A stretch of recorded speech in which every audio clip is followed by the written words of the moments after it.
Hello gamers and welcome back. I'm Rob, of course, or Warshak if you want to call me by my in-game name, and I'm excited to be bringing you guys more Knights of the Frozen Throne cards. I'm trying to dig them up as soon as they get released and then give you all of the cards that got released during the day, and then again every day more and more cards will get released, so I'll try to keep as updated as I can. But keep in mind, you know, if there's the card that got released tonight while I'm making this video, it will be in tomorrow's video when I talk about it there. So the first card we're going to talk about is going to be the Abominable Boman.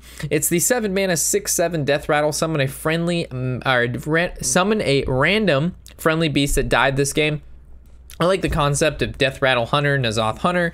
We've seen a lot of Death Rattle Hunter cards, like the Savannah Highmane, the Rat, that every time it had, or when it gets bigger attack, it makes more rats, and a Rat Pack, and then of course the Infested Wolf. So there's definitely a lot of very powerful Death Rattle Hunter cards, this adding to them. And the fact that, let's say this dies, and it's going to summon another friendly beast that died this game, and then that card has Death Rattle, it's kind of just like a Death Rattle chain. But again, the problem is with Hunter is the fact that it's a very face is the place kind of deck, and Control Hunter isn't a viable deck or archetype to play right now. So this kind of fits in the slot of making it very not control-y, but you know, this is a lot of value in this card, or it could potentially be a lot of value if it brings back something pretty good. But most of the time, as of now, Hunters have a decent amount of 1-drops and just a lot of cards that you wouldn't really want to bring back. Bringing back a 1/1 would feel really bad, so I don't think this card will actually be very good, due to the fact that if it said bring back or summon a randomly friendly beast with Death Rattle that died this game, that'd be fucking insane. This card will be so good, but just resurrecting a normal just beast that died. I mean, there's so many 1/1 beasts that die. Unleash the Hounds. You got your can't think of his name. He's the one for 1/1, summon or generate a random beast and put him in your hand. So there's just a lot of random shit. I just don't really like the card that much. And it's not even a beast himself, you know, so it's not even like this guy has actual beast synergy. But I like what they were trying to go for here. But I think they could have executed it a little bit better in regards to like making this more consistent while also making it less variance based. Yeah, it could bring back something like a Savannah Highmane, and that's fucking insane, right? But it also could bring back a 1/1, and that just destroys the card in itself. Moving on to the next one is going to be the Bear Shark. I think this is one of the cards that when we went over trying to think of his name. He was the legendary hunter card. Sorry, Professor Putricide. As we go over these cards, I don't know them all yet. I don't have them memorized, but you know, as we move along through the set, I'll be able to come up with the names right off the top of my head and be able to relate perfectly. But if I can't think of it, I'll pull it up on the screen for you guys with that super dang tank extra editing. But this is the Bear Shark, the 3 mana 4/3, can't be targeted by hero powers or spells. I wish they would come up with a code word for can't be targeted by hero powers or spells instead of having to say it. I think calling it like elusive or, you know, hidden, I don't know, they can come up with some fucking cool name that they could not have to write this text and they could save a bunch of space. But anyway, I think this is a really good 3 mana card for a hunter, especially the fact that it's a beast on top of that. So it has beast synergy, good stats for a 3 mana card, and it can't be targeted by hero powers or spells. And right now, you know, there's a lot of single target removal for mages, for warriors, shamans. It's just a ton of shit that it's really easy to remove 3 mana minions, but you add this can't be targeted by hero powers or spells to something, and all of a sudden it becomes a little bit more difficult. And it's pretty annoying to deal with, again, plus the fact that it has a beast, plus it has the body of a bear and the head of a shark. I mean, that just instills fear into any deck. So I think this is actually a pretty good card for the hunter class. Great in arena, first of all, fantastic in arena, but more importantly, it gives you some other play besides Eaglehorn Bow and Animal Companion. Those are kind of your 3-drop masters right now. I mean, you have Rat Pack, but that's not something you want to play on 3 most of the time. So this is just a really good on-curve 3 mana card that synergizes well with the whole package of beasts. And again, the can't be targeted by hero powers or spells is pretty good. And by pretty good, pretty fucking good. The next card we're gonna go over is the Paladin Legendary. He looks good, he feels good, and maybe he'll play even better. He's the 5 mana 1/7. 1/7 seems to be a pretty 1/6, 1/7 seems to be a really popular fucking stat for paladins, or not in paladins, but just in general right now. We have the Blood Queen that was like a 1/6, and Bolivar was a 1/7. We went over him in our review, the first one, and now this is the second rendition of Bolivar. Divine Shield, okay, and it says after a friendly minion loses Divine Shield, gain +2 attack. So does he actually have to be on the board or in your hand for this effect to occur, or it's just in general, like whenever it occurs. I'm assuming he has to be on the board. So if he... let me take a sip.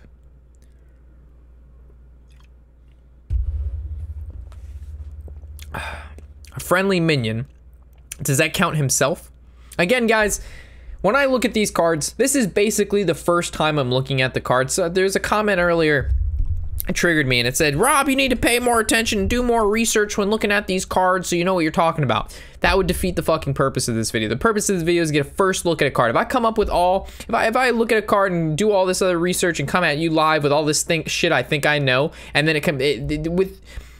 the thing is with reviewing cards, guys, half the time, or 99.9% of the time, everybody's always wrong. So just the first look is just, it's a clean cut look. We get our first impressions of the card, guys. Don't take it too serious, you know what I'm saying? Like, take it for what it is at face value.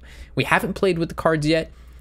Everybody's gonna be wrong sometimes. So just take it at face value, guys. The 5-mana paladin slot, really, there's nothing there currently, right? You got like Harrison Jones sometimes. Steed is on 6, True Silver Champion's on 4. Nothing really on that 5. Currently, it's filled in with the Stampeding Kodo, I believe it is. Destroy a minion with 2 or less attacks some people play.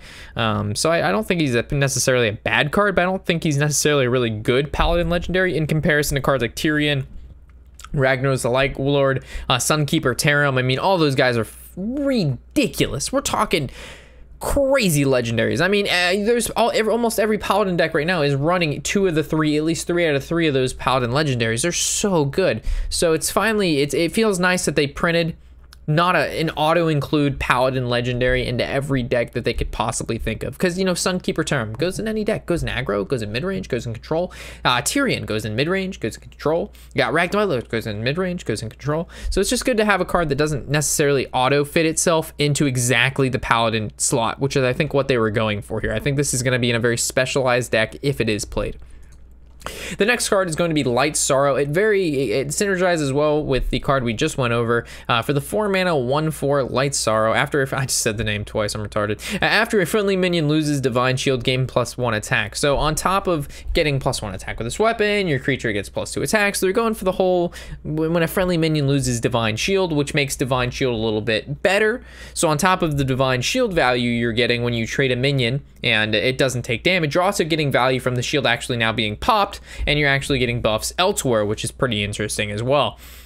So I like that they're making Divine Shield more important than just the shield itself, because that's one of the things, like, let's say you're playing against a mage, right? The mage can just ping off your Divine Shield, which kind of makes Divine Shield not feel as nice, because most of the time they're just going to get rid of it with the 2-mana ping. So not only now are they costing them 2 mana, but it's costing them you're getting something in return, like it's popping, and now your creatures are getting +1 attack, or +2 attack, your weapons are getting +1 attack, so there's some, you know, backlash to losing that Divine Shield, even if you're not actually trading the minion into something, which is pretty unique. But a 4-mana 1/4 weapon is not very good.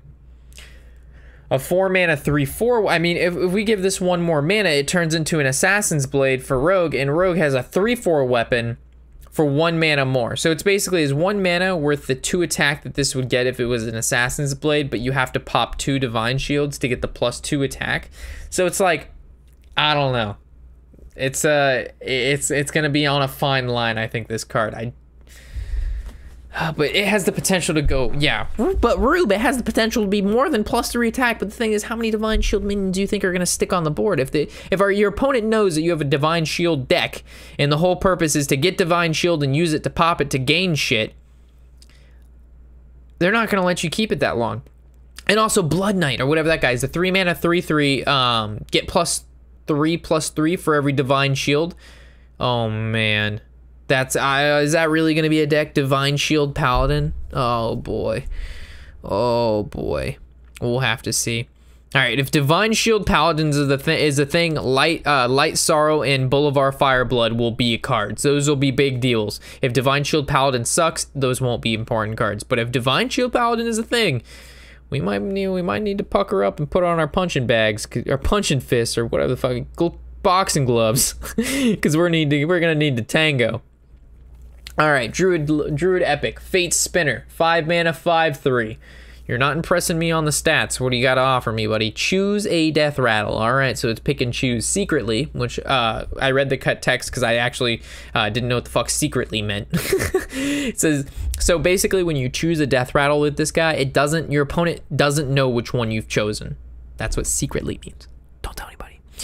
Deal 3 damage to all minions, including your own, or give them +2/+2, and 2/+2 to everybody. So it's a buff to everything on the board, or it's blow up everything on the board. Currently, Druid has 0 AoE ability besides Swipe, which is everything for an additional 1. If you have Blood Mage or something, or some spell power hits them for 2, you can play Starfall, which does 2 to everything. But currently, Druid has nothing in regards to big AoE, so I think Fate Spinner is a way to pack an AoE blast into a minion, but they don't know when the AoE is coming because it could give everything +2/+2, or it deals 3 to everything. So I think this is going to be a very, very, very interesting card. I think this is going to be really, really good, or it's going to be not played. It's going to be one or the other. It's not going to be, you know, it's okay sometimes or this or that. No, it's going to be fucking amazing. It's going to be the cream of the crop. It's going to be the next big Druid AoE. Or the next big Druid buff, or it's gonna be awful. It's gonna be never seen, never played. Let me know what you guys think of Fate Spinner. That's one of the more interesting ones I think that we've gone over so far. This is a N'Zoth wannabe. The 9 mana 3/7 beast. Death Rattle. Summon your taunt minions that died this game. Taunt Druid, anybody? Taunt Druid, anybody? This reminds me of Maxina. Or Maxna, as Tony would call her. I called her Maxina. Tony, she's Maxna! We're talking about the Nax boss, the Naxxramas, but the spider boss in Naxxramas. I always called her Maxina. He called her, whatever the fuck I said before that. Maxna? I don't know. He always yelled at me. 9 mana, 3/7, doesn't do anything. Doesn't do anything when it first comes out. Has to die.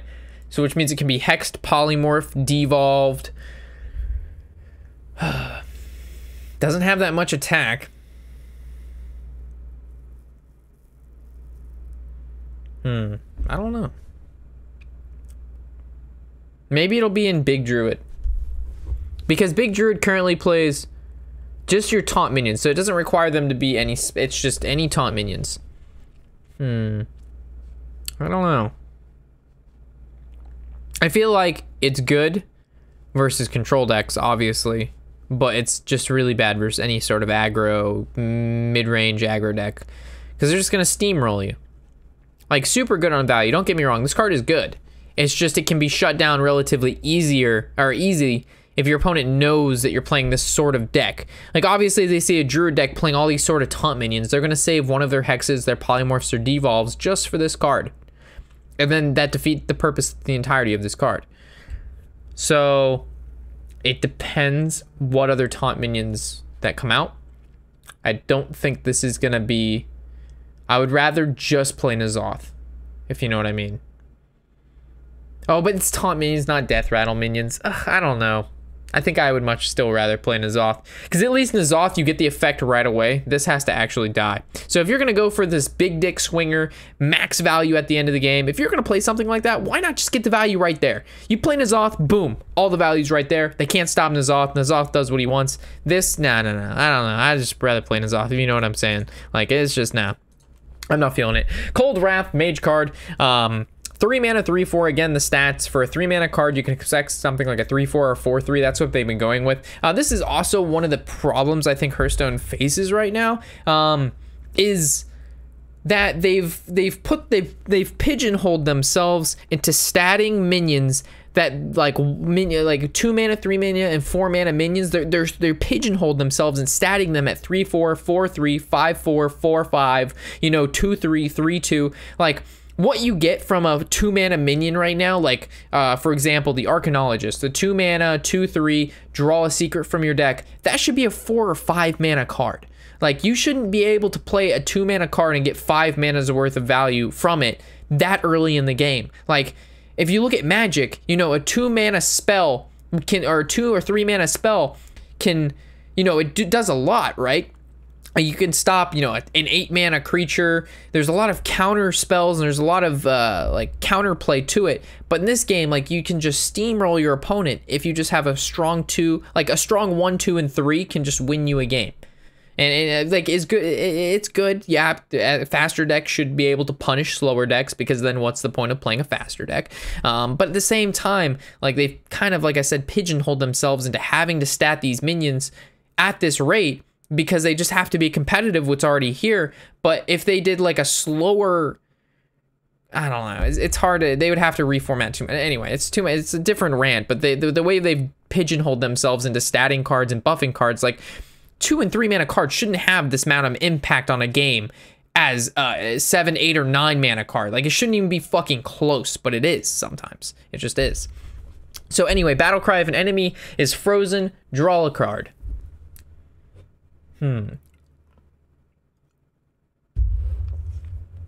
Currently, we know that drawing a card is roughly worth 1.5 mana. From anything like Arcane Intellect, Nourish, you know, we're paying 3 mana to draw 2 cards. So it's 1.5 mana a card. So you're basically paying 4.5. This card is worth 4.5-ish mana, but it has the condition that needs to be met of an enemy card being frozen.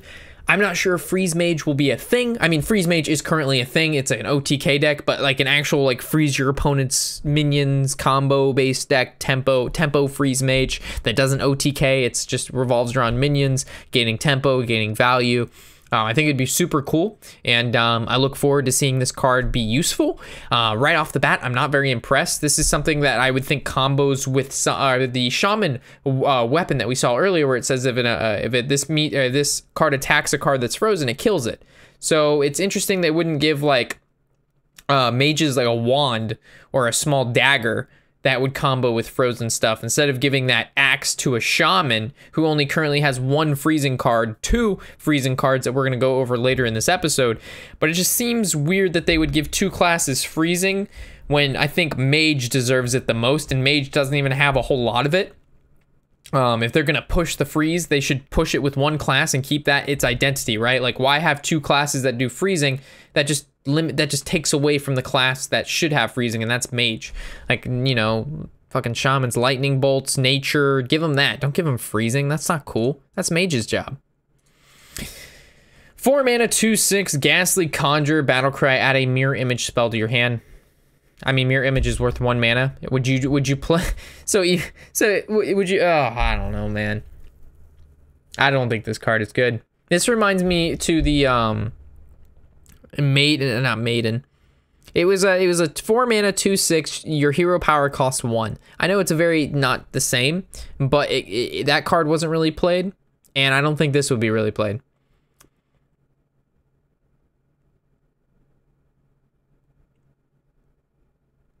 This should be a 4 mana, 2/4, add Frostbolt to your hand. Man, I'm never gonna work at Blizzard. I wish I could help, though. Like, I don't know, man. Like, there's just so much, I don't know. Anyway, Syndragosa, 8 mana, 8/8 dragon, battle cry, summon 2/0/1 frozen champions. This is another thing they could have done. The frozen champions don't have taunt. They're not actually frozen, and they don't freeze minions that attack them. If you're gonna go with this whole freeze mage thing, have the frozen champions do something. For those of you who are like, Rob, what the fuck's a frozen champion? It's a 0 attack, 1 HP minion that says when death rattle, when this creature dies, you get a random legendary to your hand. If I can find an image of that, I should be able to throw it up above. It's not, this is a value generating legendary. It's not necessarily a huge board swing. It doesn't actively do anything to the board, to your opponent's life points. It's merely, you know, one card that has the potential to generate 2 other cards that could be randomly good or bad. You know, you get Lore Walker Cho and Van Cleef, and they're useless. Or you could get, you know, Archmage and Tyrion, you know, it could be good. And that's one of the things I don't really like. Again, you're just getting these random legendaries, could be super good, could be super bad. So I wish they would focus in on it being like the frozen champions gave you a pool of spells. It could be 1 of 5 spells or something like that, or 1 of 5 dragons, and each dragon does different things. 1 gives spell power, 1 freezes champions, 1 does damage to frozen champions on the board. Like, it doesn't take a fucking genius to come up with shit that combos of frozen stuff. Like, I'm coming this shit off the top of my head. You guys are a multi-billion-dollar company. Maybe my ideas are shit, but come on, like, I'm tired of this. Just generate random, generate random, generate random. Like, there's... I'm a guy who likes random, but I'm also a guy who likes some consistency in my fucking life. Like, when I think I've won a game because I've played out my opponent, they have no cards in their hand, and they top deck something that randomly generated some shit, that generated some shit, that generated some shit, that gave them exactly what they needed to win. Like, that doesn't feel good. That doesn't feel very good at all. Anyway, who's with me? I know this video has tons of rants in it. This is not normally how we do a card review video, but I keep looking over these cards, and I'm excited, don't get me wrong, super excited, but there's just so much I wish there could be, and there's just not, because I have so much passion for this game, and it's not meeting my expectations all the time, and that's just a very sad thing. But that's just me, you know, this is what I do every day, so I just have high hopes that things will always get better, and I don't know. Anyway, 2 mana, bring it on, gain 10 armor, reduce the cost of your minions in your opponent's hand by 2, so big payout, big payout. Big reward, big cost. I like it. 2 mana, gain 10 armor. Currently, the closest thing to this we think armor is, you know, shield block. You know, 3 mana, gain 5 armor, draw a card. So you're getting 5 more armor. You're paying 1 less mana, but you're decreasing all of the cards in your opponent's hand by 1. The thing is that some decks reducing the cost of all of the shit in their hand by 2, or not by 1, by 2. I'm sorry if I said by 1 multiple times. I meant by 2.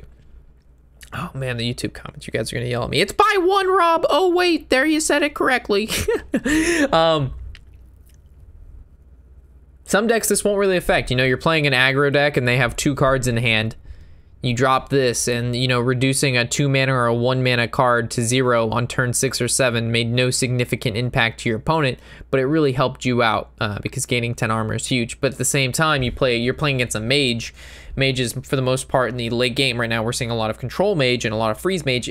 You know, you give them 2 Emperor Tharzan ticks, which, for those of you who didn't know what Emperor Tharzan was, it reduced the cost of the cards in your hand by 1 every turn. And if you reduce cards in your opponent's hand by 2, that's against a mage. Oh my god! I mean, you're just asking to get OTK'd. So I don't think this card will see competitive play unless the meta is super aggro. If we're seeing a lot of aggro and you're going into a tournament and you expect to see aggro, you could probably afford to bring it on.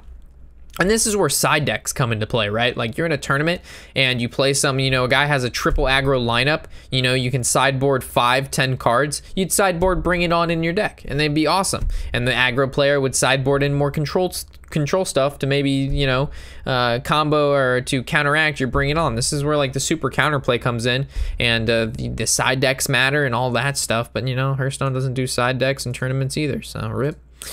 Leeching Poison, 2 mana rogue card. Give your weapon lifesteal. I don't like this. I don't think this card is good at all.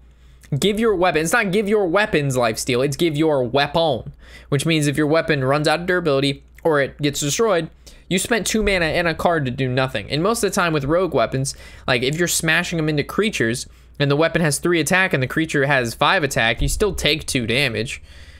What Rogue needed is not, I mean, lifesteal is good, but it needed minions that do lifesteal. We need like some like lifesteal poison gas. Like, you know, deal 2 damage to everything on the board. And, you know, 1 damage to the 1 damage the following turn if it survived or something. And then they give that lifesteal. I don't know. That's probably too powerful. But still, you get the point. Moving to the next one. Sorry I didn't spend too much time on that. I'm not like overly excited about that weapon card. This is the card I was referring to with Shaman Freezing. You know, we talked about Frost Shock, and then this is the other one, the Voodoo Hexer, the 5 mana 2/7 taunt. Freeze any character damaged by this minion. So again, very similar to Water Elemental. It costs 1 more, has 1 less attack, but it has 1 more HP. So they definitely, they reversed the attack, and they increased it with HP, gave it taunt, and added a mana to it. Doesn't belong to any particular tribe. It's just kind of a clean-cut card. What I'm seeing here, I've mentioned that we've seen this before. A lot of low attack minions with high HP, and this leaves room for a lot of cards like Crazed Alchemist. That's actually one of the tech cards I threw into hit legend this season, which it worked phenomenally. It was crazy good. Works well against shamans, warriors, paladins. You know, when you get all these cards that have really low attack and really high HP, you just swap that bad boy and all of a sudden it has 2 HP and you're just like, hey, Lamel, let me take care of it, no problem. So seeing cards like this just opens up opportunity for me to throw Crazed Alchemist and the other dude. The Crazier Alchemist or some shit, the 4 mana 4/4 does the same thing as the Crazed Alchemist. So overall, I think it's an okay Shaman card. Will it be played a lot? I have no fucking clue. I don't know if free Shaman's going to be a thing. I don't know if they need a 5-statted minion with 2/7. Like, currently, this seems kind of underwhelming in, like, with what Shaman currently has. Like, they have a 4 mana 7/7. So I can pay 1 less mana and get 5 more attack. Like, that just sounds like a bargain. I can pay 1 less mana and get 5 more attack. 5. Why would I not play that card over this card? I don't know. Bone Mare, 7 mana 5/5 battle cry, give a friendly minion +4/+4 and taunt. So he's basically a 7 mana 9/9.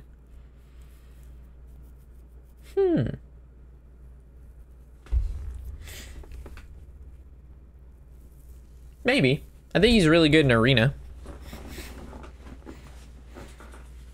He doesn't belong to any particular, you know, he's just a neutral. So, I mean, I think he'd be pretty good for free-to-play accounts. He's a good common. Don't get me wrong. This is a good 7-drop common for free-to-play players. So, yeah, not a bad card. Yeah, it's not going to see any competitive play, but it's not, it's, you know, at rank 20, it's a pretty fucking good card. And this is I actually put this one for last because this was the coolest neutral card that we have gone over so far, in my opinion, or one of the coolest. The 4 mana 3/3. So you're like, oh, it's kind of understated. Why is it so cool, Rob? The text, man. They probably hated printing this because it has so much text. Like, it's gonna confuse everybody. It says battle cry. Gain taunt if your deck has a taunt minion. Repeat for Divine Shield, Lifesteal, and Wind Fury. So technically, this card could have it could have taunt, Divine Shield, Lifesteal, and Wind Fury for 4 mana 3/3. So you get a 3 mana taunt, Divine Shield, Wind Fury, Lifesteal beater if your deck has those cards in it. So what do we see this in? Paladin. Paladins have Taunt with Tyrion, they have Divine Shield with Tyrion, and they have Lifesteal with Wicker Flame Burn Bristle. Another deck that this could go into is Shaman, because they can play Alakir, and you only need to play Alakir, and you can have 2 of these in your deck. But I don't know if, let's say you have Alakir and you draw Alakir, does this still get the ability because Alakir was in your deck? Your deck contains Alakir, but not currently at the moment, so I don't think that'll count. But Shaman could run, just we're playing Alakir, and all of a sudden you have a 4 mana fucking monster. But yes, Paladin, Shaman, depends, maybe Warrior, not sure, probably not. Yeah, I think mainly, Shaman and Paladin. This is gonna be a factor in, because you want to get 3 of the 4, at least. 3 of the 4 at least. Anyway, good card, good epic. It's good to see a good neutral epic. You know what I'm saying? Like, this is not a shitty neutral epic, which we've seen before. Like, I feel when there's just so many shitty epics and shitty legendaries. Just make those cards rares and commons and actually make the good impactful cards epics and legendaries. So when free to players open these things, it feels nice. They can put that shit in their deck right lickety split, and you guys are happy about it, right? But when you open up, you know, an epic that's completely useless to you and useless like Kidnapper 99.9% of the time, it doesn't feel like you've woken. It feels like you got robbed. Get it? I'm just kidding. Anyway. So thank you for watching. Love to hear your feedback on this episode. I know we ranted quite a bit, but there's merit to my rants, at least I think so. And if there's not, just say, Rob, you know, I'm tired of your rants. Cover the fucking cards, pay attention to what you're doing. And I'll think, okay, okay, YouTube chat, or YouTube comments, I'll do what I need to do to pump out the videos and not rant all the time. So with that, thanks for watching. I look forward to reviewing more cards tomorrow when they're announced, or the next day whenever they announce more, and of course, reviewing the comments and hearing what you guys have to say alongside of myself. As always, I'm Robert Warshak, and happy whatever the hell day it is.